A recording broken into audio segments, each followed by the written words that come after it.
devam ediyor. Protez uzmanı, diş hekimi Doktor Melih Şengül ile beraberiz. Ve hocam merhaba. Benim haftaya düğünüm var. Acil dişleri yaptırmam lazım. Ne yapacağız? Ya Desem mesela yani. zamanında aklın Öyle neredeydi pat diye. ya aşık oldum. Bir anda evlenmeye karar verdim. Adamı kaçırmak istemiyorum. Hızlı yürüyeceğiz bu konuda. Tamam, Ha, anladım, mesajı aldım. ne yaparız?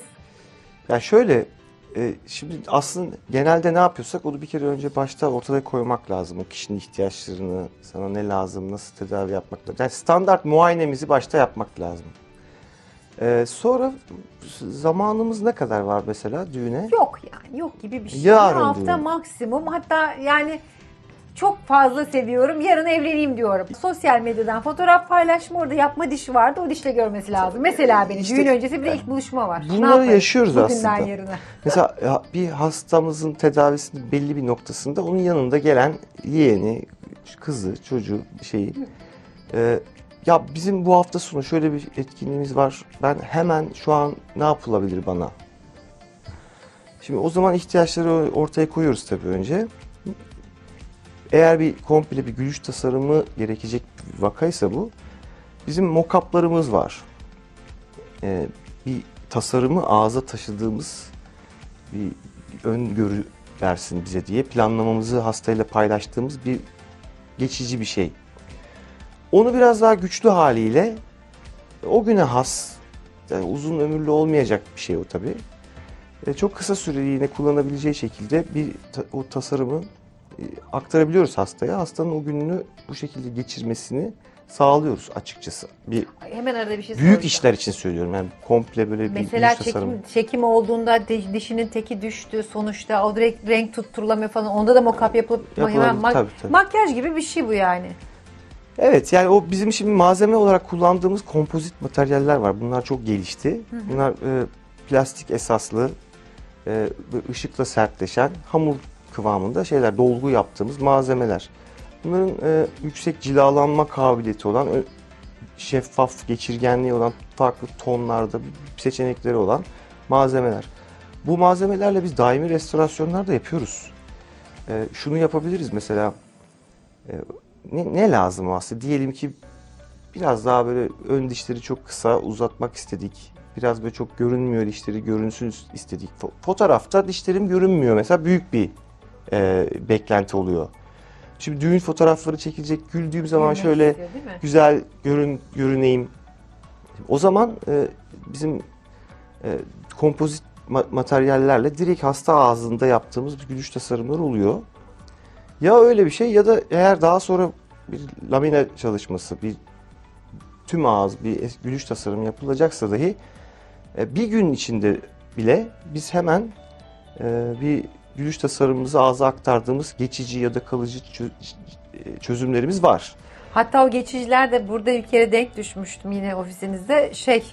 Birisi normalde bir hafta 10 gün kalacak şey 6 ay falan alıp Oluyor maalesef, evet. O kadar kalıcı ve iyi ki alıp dişi bir güzel gidip gerçek dişi taktırmaya gelmiyor Ya zannedildi buradaki unsur şöyle, ben yani geçici dişleri aslında daimi diş gibi görüyorum. Daimi dişlerimizi nasıl yapacaksak geçicileri öyle genelde hiç yapıyorum. özenli yapmıyorlar. O yüzden koşur koşur geri dönüp hasta yaptırmak istiyor. Şimdi çok iyi yaptığın zaman da nasıl hallediyorum Çok falan iyi diye yapınca öteliyor. da daimileri beğenmiyorlar değil mi hastalar Ne mesela? yapayım, ne olacak durum ya? İyi bir şey yapayım derken yanlış dönüyor o zaman.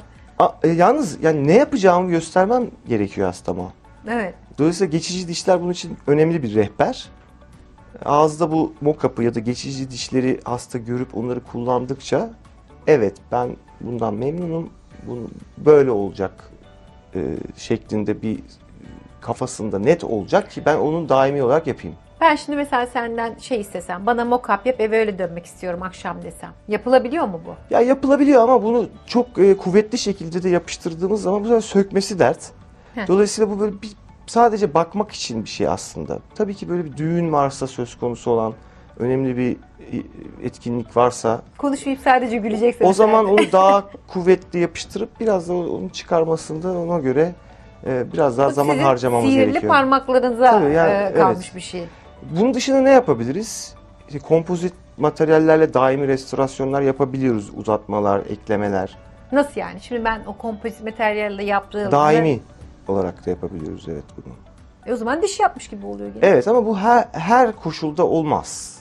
Yani dişin üzerine Kime yapılabiliyor, kime ya yapılamıyor bir dişi bu? kırık, bir dişi bir kenarını uzatacağız.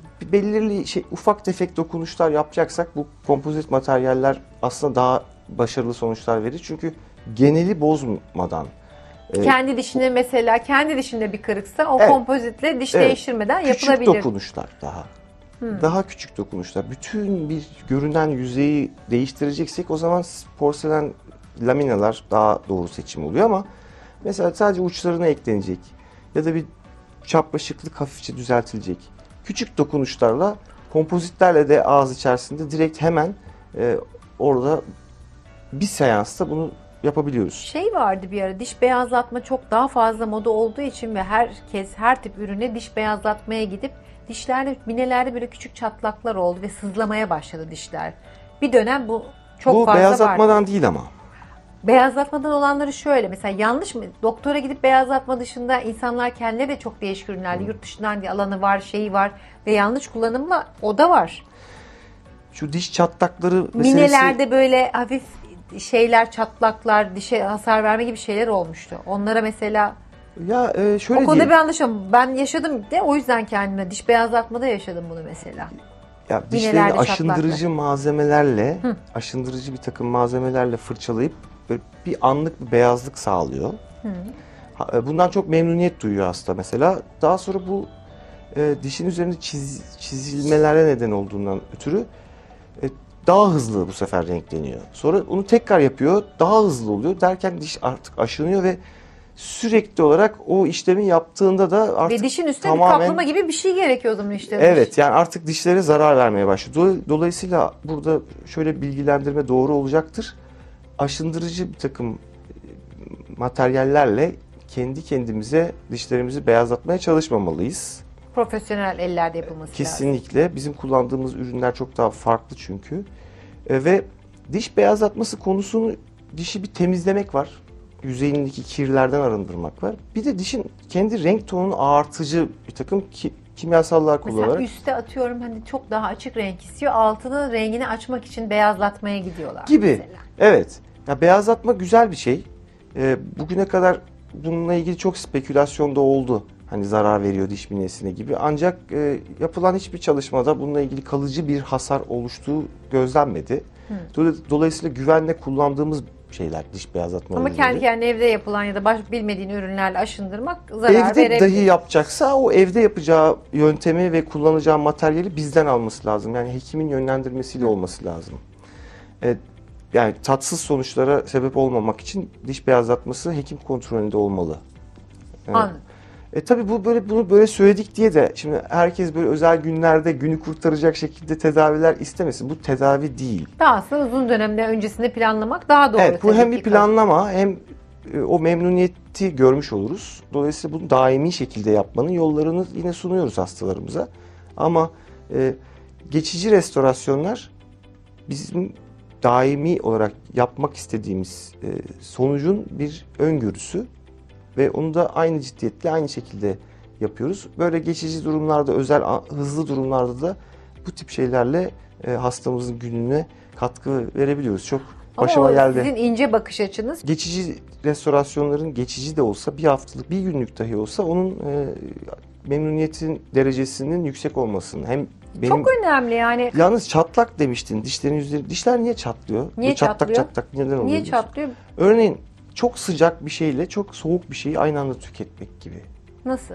Ya örneğin işte Dondurma, çay. bir Mesela zararlı bir sütün mamulü diyelim kullanırken aynı zamanda bir yanında buzlu bir kola içersen bir o genleşmeden dolayı Evet, dişin sigara sağlığa zararlıdır diyoruz. Kesinlikle dişlere de çok zararlı. Sıcak bir şeyle soğuk Kendi bir şeyi kendine. hemen üst üste verdiğimiz zaman dişin yüzeyine uygulandığı Ne zaman kadar zarar. işte ne oluyor? O genleşme bir anda ve büzüşme sıcak ve soğuğun etkisiyle üst üste geldiği zaman dişlerde böyle çatlamalara neden oluyor.